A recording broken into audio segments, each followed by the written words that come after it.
How can entrepreneurs navigate the challenge of bootstrapping and secure alternative funding source without compromising their vision or control?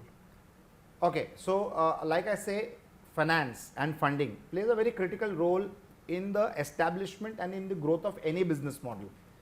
If you're a new startup, okay, or if you're an entrepreneur who has just started business, I will recommend to be bootstrapped to as much time as you can sustain and grow.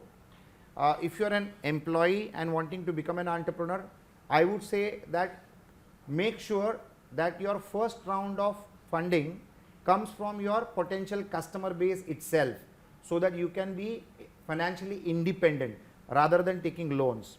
Of course, most of the people start by taking loans from friends and relatives, and those people take risk because of the relationship that you might be having with the people that give you the money. But you need to be bootstrapped as far as possible, and you need to raise money only if it is desperately required.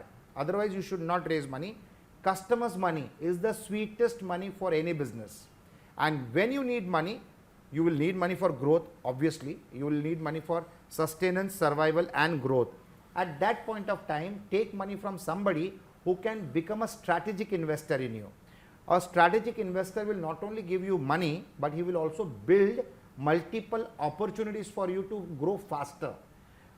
He will start taking care of you because your success is his success, and your profitability improvement is improvement of valuation for the investment that he's done.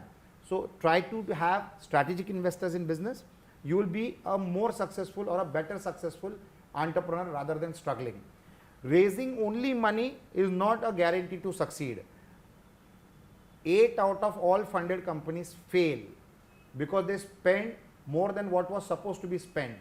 Expenditure and the proportion of the expenditure for the requirement needs to be balanced at all times. If you lose that balance, so I've got a friend of mine who got funded to the tune of 740 crores in the first year of business operations. It was a tech company, tech startup in the housing sector, in the real estate sector, and they closed down in the year that they got funded. 740 crores.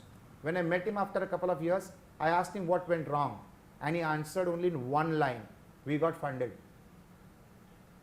When you get funded, the chances of you making wrong decisions are much higher.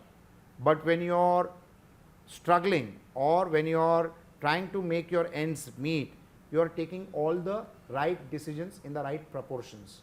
A strategic investor will give you the money, but he will ensure that the deployment happens in the right way and for the right reasons. Plus, he will ensure that a bare minimum quantum of business keeps coming to you so that you can make the desired profits that he is envisioning by investing in your business. So strategic investment is great. Take investments as late as possible. Take investments at the highest possible valuation. Compromise on your valuation if the strategic investor can make a difference to your business growth and the speed of growth. Please compromise. There is a new methodology of hiring people today. Now suppose if I want to hire a big man, suppose I want to hire a Ratan Tata. So I can't hire a Ratan Tata. I don't know what salary he'll ask for. He'll ask for a salary which will be 1,000 times more than your business turnover. How do you still engage him? By giving him a small equity in your company at whatever price that he feels right, and bring him on your cap table. Once you have a personality like a Ratan Tata on your cap table, the valuation of your company multiplies irrespective of the current revenue that you are doing. That's point number one. Point number two, when a personality, a big personality is a part of your equity structure, you start attracting the right kind of people who will want to invest in your company. Now the valuation of your enterprise changes. When you want money, the valuation is different. When people want to invest money in your company on their own, the valuation is different. So try to be in the second situation. It's all a proper strategic move on which name is there on the cap table of your company. That makes the whole difference. So do not take money when not required. Do not take money only from investors. but try to always identify the right match for your enterprise as a strategic investor. If you can have it as a part of your business plan, you will be able to do that. Let me share you an example. I know of a young couple who went and sat outside Ratan Tata's house for a couple of days and sent a short note that we have achieved this, we have taken a special permission from the central government in the business that we are doing, which was very unique, and we will want you to be a investor in our company.